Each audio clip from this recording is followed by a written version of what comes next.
You got denied, but this time it may not have been your fault. You didn't get denied because of your credit. You didn't get denied because of your revenue. You didn't get denied because of your age in business.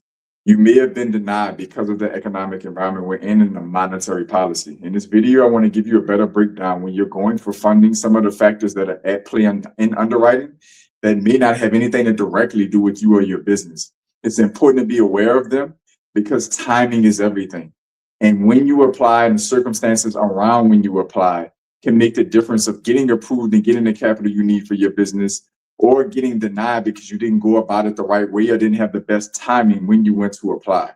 So I want to break down in this video what the Federal Reserve is, who they are, how they impact the monetary policy or economic system with the monetary policy, and how all of that randomness ties back into your lending request, because it is very relevant to whether or not banks are scrutinizing you harder, or they're more, accepting or fluid when they're assessing you for underwriting. So you need to understand this. This video is going to be jam-packed with value because understanding this is going to give you the edge over a lot of other business owners going for the same funding, your competitors, etc. So understanding what I'm about to teach you in this video will give you a competitive advantage because you'll have a knowledge set around the broader economic model and market and how that's influencing lending applications, hopefully allowing you to get approved for funding even when the economic environment is not favorable for lending. So to put context around this, first off, welcome to the invitation. I'm JP. I'm going to be your business banker and capital strategist going forward. So what's going on with the central bank and how does it influence my lending request? I went to apply for funding. I thought I had all my T's crossed and I's dotted, still got denied. The reasons that they gave me in the adverse action letter don't necessarily make a bunch of sense, or they're not necessarily directly related to tangible aspects of my business. They look like excuses, to put it in simplest terms. It's possible. The lending environment for banks is heavily influenced by what's called the central bank. In our case, in our country, that's the Federal Reserve. The Federal Reserve is going to be a private financial structure or banking structure that is the motherboard, if you will, or mother financial institution of every other bank in our financial institution. So hopefully, let me make this make a little bit more sense. Most banks are commercial banks. Okay, that's the ones you and I work for, and you walk into, or we all walk into, to do our everyday personal and business banking. They're called commercial banks. Those commercial banks oftentimes get their funding, a lot of their policies, and are regulated by the central bank. That's going to be the mothership of the banking system. And so what they're doing is controlling what's called monetary policy. That policy is going to be dictating interest rates in our marketplace, how much money flows into the financial system, how much money may be getting pulled out of it, and inflation. They're there to control job stability and creation, inflation, the cost of goods and services. They're there for those policies. They're not going to be the same as government policies. The government and the Federal Reserve kind of work in tandem with each other around the economic system, okay? So the health crisis we had in 2020, the government was the one that says, that's fiscal policy. They're the ones that are going to say, we need to stimulate the economy and put more money into the system in order to stabilize the economy because people are working and they're not buying and consuming, and it's going to tank our economy. So there's fiscal policy they put in place to mandate these things. They work with the separate entity, the central bank, the Federal Reserve, for monetary policy.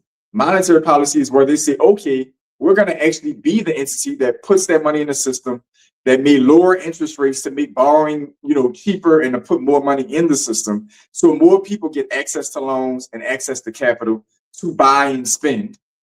And more businesses have more capital to grow, expand, and sell.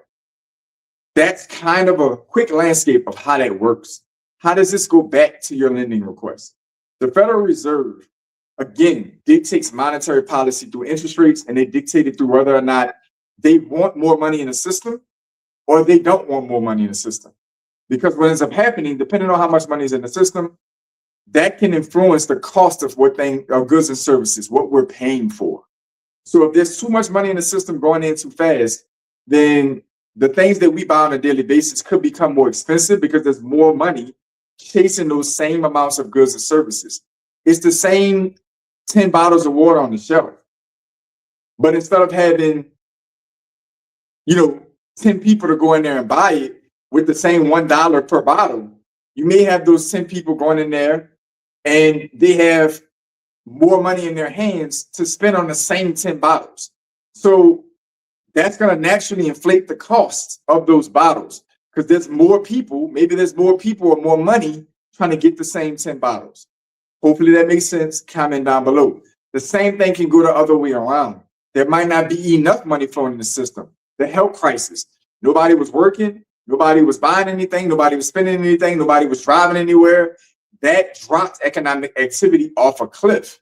So now nobody's making money. Money's not being generated. They had to synthetically pump money into the system, put it in our actual hands to go out and buy stuff so we can keep the economic system going.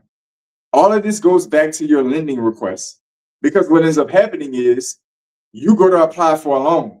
If it's during a health crisis, things might go great for you because the government and the Federal Reserve are trying to get more economic activity, trying to put more money in the system. So that includes lending. The interest rates on the money that you're borrowing may be lower, which means that you can qualify for more funding and pay less for it. The underwriting may be a bit looser because there's more money literally being pumped into the system, incentivizing banks to lend to more people who normally may tell no. So you may have great timing if you come in at a time where monetary policy is called eased or loosened. What it basically means is more money's pumped in, interest rates are down, more activity is being encouraged in our economy. You may have unfortunately applied at a time in the last few years where they're trying to slow down economic activity. Why? Because things are getting too hot. Inflation is kicking in, meaning that the cost of goods and services is being driven up because there's too much money in the system at one time. So they're either pulling money out of the system or making money harder to access and more expensive to borrow. So you go to apply for a loan, we're in an economic tightening cycle by the Federal Reserve. Maybe you get approved for less than you normally would have, or you get flat out denied. It's not because your underwriting wasn't any different than it would have been during the health crisis in 2020 or 2021, but it's because the economic cycle has shifted and they're not looking to put more money in the economic system. They may even be pulling some of it out because the cost of goods and services is going in too high. The more money that's in your hands, the more money that's in consumer hands, business hands, the more expensive goods and services may get. So you may end up getting denied from external factors that aren't related to whether your credit was good enough, your cash flow was good enough, your revenue was good enough, your time in business was good enough. None of those things may be a problem per se. But the bank that you're borrowing from or the lender you're working with is tighter on who they're lending to on purpose because they're being told and instructed to restrict lending, to slow down the amount of money they're putting in the system. Where does all of this take place where you can, or how does all of this wrap into you improving your odds of getting approved? When the economic system is tighter, which at the time of this recording, it still technically is, rates are still higher. They haven't been cut down in a while. And that's making lending a bit tighter. Interest rates higher, meaning that your borrowing costs are up and you're qualifying for less capital. Banks will lend still because they have to, but they're going to lend to the most familiar and the most qualified borrowers.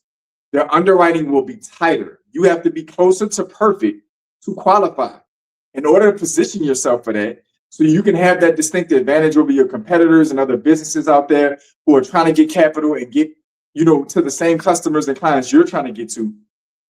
You need to establish relationships with banks and financial institutions earlier and deeper. Most of your competitors, unfortunately, are not going to have those relationships in place. Banks will lend to more familiar and better qualified borrowers. So if you are that more familiar borrower, you've been banking there a long time, you're interacting in that banking relationship with actual bankers, and you're fine-tuning your underwriting or what you will be underwritten on, your application details. If you're making sure your credit's in the right place, making sure that your business is old enough, making sure your revenue's in the right place, etc. If you're making sure that you have all of your T's crossed and I's dotted, working with the institutions you're going to be applying for in the near future, your likelihood is much higher, even if the economic circumstances around us are less favorable. Because what that means is you become the more familiar and better qualified borrower. You're going to get approved for that SBA loan, that line of credit, that term loan, that equipment financing, when others are getting denied that have similar criteria and sending similar lending requests. So this video is extremely important. I don't need you to be a specialist or a professor on how the central banking system works. What you do need to understand is sometimes you could be getting affected for approvals or denials by factors that have nothing to do with your business. And you need to understand enough of it to adjust accordingly to improve your odds during tough times.